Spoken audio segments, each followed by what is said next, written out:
The sweatshop scandal and child labor exposés. Nike's defining dark chapter is its systemic reliance on exploitative sweatshop labor, catapulted into global consciousness by the 1996 Life magazine investigation of its Vietnamese factories.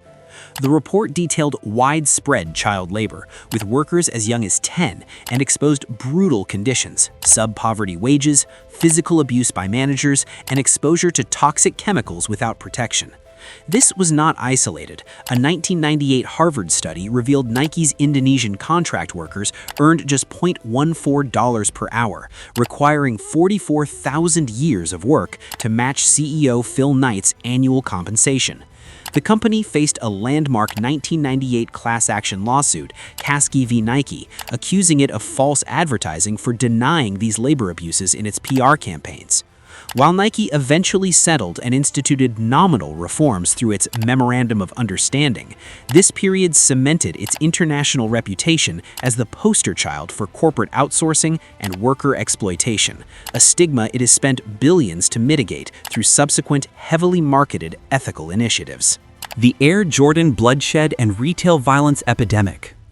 The release of limited edition Air Jordans, particularly new colorways or retro models, has been directly linked to a recurring pattern of consumer violence, theft, and even homicide for over 3 decades, creating a dark cultural phenomenon known as shoejacking. The extreme artificial scarcity engineered by Nike's marketing strategy has led to riots at malls, stampedes at stores, and a black market for pre-released pairs. Notably, a 2012 Houston murder was tied to a dispute over Air Jordan 11 Concords, and a 2015 shooting at a Maryland mall erupted over Air Jordan 10s. This cycle of violence prompted legislators to propose a 2012 Jordan bill in Pennsylvania to increase penalties for theft by force of shoes. The epidemic exposes the deadly unintended consequences of hype-driven drop culture, where Nike's marketing prowess and controlled supply have fostered a dangerous environment where coveted sneakers are worth more than human safety. The Lance Armstrong doping endorsement and corporate complicity. Nike's most damaging association with athletic fraud was its decade-long, multi-million-dollar endorsement of cyclist Lance Armstrong, whom it publicly stood by as innocent until 2012, despite overwhelming evidence of systematic doping. Nike not only sponsored Armstrong, but also co-founded his Livestrong charity, deeply entwining its brand with his narrative.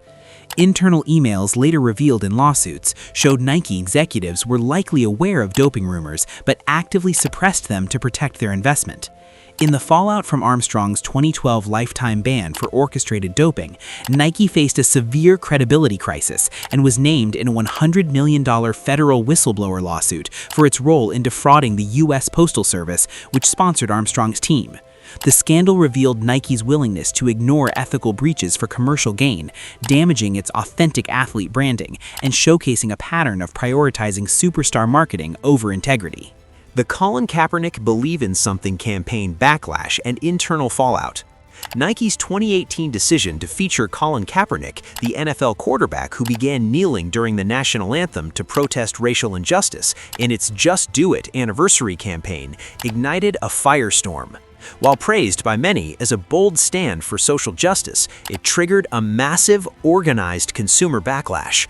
Critics burned Nike shoes and clothing, leading to an immediate 3% stock drop, erasing nearly $4 billion in market value within a day. The controversy deepened with internal leaks revealing significant discord within Nike's own ranks. Some employees and veteran athletes felt the company was exploiting a social movement for profit without addressing its own internal diversity issues. The campaign, while ultimately boosting sales among key demographics, laid bare the immense commercial and cultural risks of corporate activism, exposing Nike to intense scrutiny over its own labor practices and whether its belief was principled or purely transactional.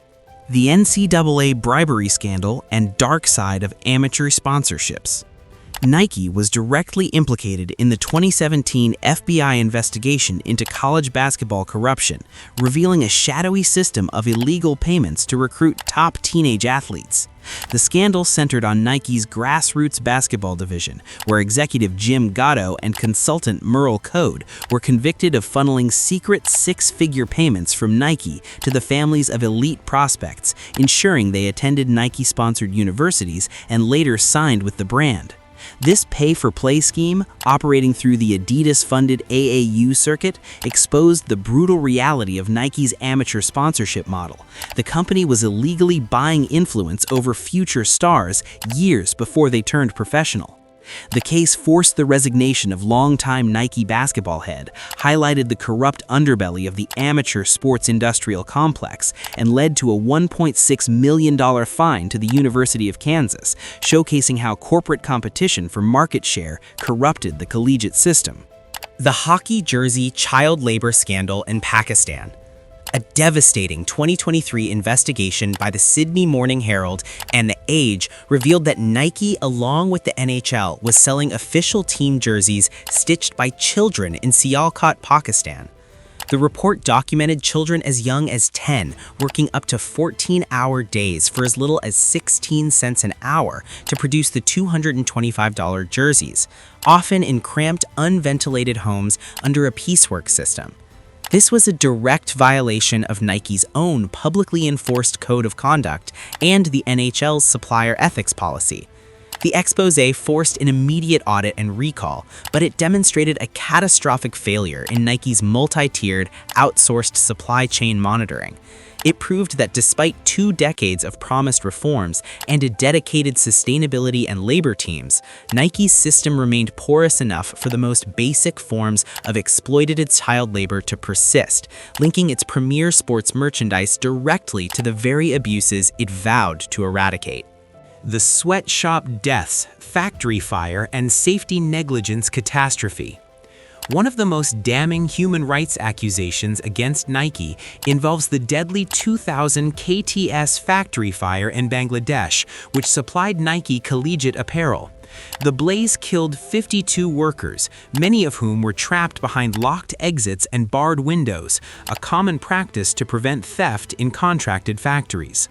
A subsequent investigation by the NGO Global Witness found that Nike had conducted a safety audit of the facility just months prior, but failed to enforce critical corrective actions. Survivors and families filed a groundbreaking lawsuit in U.S. federal court, arguing Nike's relentless cost-cutting and production deadlines created the lethal conditions. While the case was eventually settled, it became a global symbol of corporate negligence in the supply chain. This tragedy directly fueled the anti-sweatshop movement of the early 2000s, leading to protests on hundreds of college campuses that forced Nike to adopt its first, albeit limited, factory monitoring and transparency measures. The KTS fire remains a permanent stain, illustrating the human cost of cheap production and the brand's historical evasion of direct responsibility for the most vulnerable workers in its empire. The stolen design patent wars and the spiral logo theft allegation. Nike has faced persistent and high-profile accusations of systematically stealing designs from smaller creators, most notably in the case of the spiral logo created by graphic designer Peter Moore. In the late 1970s, Moore, then a freelance artist, presented a revolutionary spiral-based logo concept to Nike. After rejecting it, Nike shortly thereafter released the eerily similar Air Span logo, leading to a bitter multi-year legal battle. Moore alleged the design was outright stolen, a case that was eventually settled out of court under a strict confidentiality agreement. This pattern repeated decades later with lawsuits from smaller brands like Soulja Boy and independent designers alleging Nike's innovation teams had co-opted their submitted concepts. These cases paint a picture of a corporate Goliath that uses its legal and financial might to absorb or crush the creative IP of outsiders, challenging its narrative as an authentic originator of sport and street culture. The mass layoff tax avoidance scandal via federal bailout funds.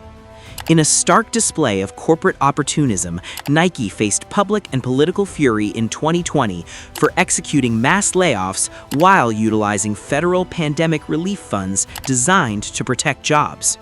The company accepted an estimated $600 million in tax deferrals and relief across North America and Europe through programs like the CARES Act. Concurrently, it announced a major restructuring, Project Cushion, laying off over 700 corporate employees and an undisclosed number of retail workers. This maneuver allowed Nike to offset pandemic losses on the public dime while streamlining its workforce for post-pandemic profitability. Legislators and watchdog groups accused Nike of exploiting a public health crisis for financial engineering, using taxpayer-backed aid to fund a pre-planned downsizing rather than true economic survival. The scandal highlighted a ruthless aspect of corporate strategy where emergency social safety nets were leveraged to finance shareholder-friendly restructuring, severing the link between bailout intent and worker protection. The NFL concussion cover-up and equipment liability scandal. Nike was entangled in the devastating NFL concussion crisis through its role as the league's official uniform provider. Internal documents revealed in congressional hearings and the landmark 2013 class action lawsuit showed Nike, in collaboration with the NFL, marketed equipment as safer and advanced while allegedly suppressing research on chronic traumatic encephalopathy, CTE. Most damningly, whistleblower testimony indicated Nike had access to early studies linking helmet design to long-term neurological damage, but prioritized aesthetics and player speed, marketing lighter, faster gear, over implementing proven safety modifications. While Riddell bore the brunt of legal liability, Nike's contractual partnership and co-branding of equipment implicated it in the systemic denial of science that endangered players. This scandal revealed a profit-driven compromise of athlete welfare, where the pursuit of performance and marketability was allegedly placed above the fundamental duty to protect the health of the athletes who served as the brand's most visible ambassadors. Hey everyone, thank you for being here to the end of the video. I want you to drop your city or state. Where are you all watching this from? In the comments. Let's see how many of you are from the same place. Every comment counts toward your good luck tomorrow, so throw one down below, smash that like button, and make sure you're subscribed. I want all of you back here for the next one.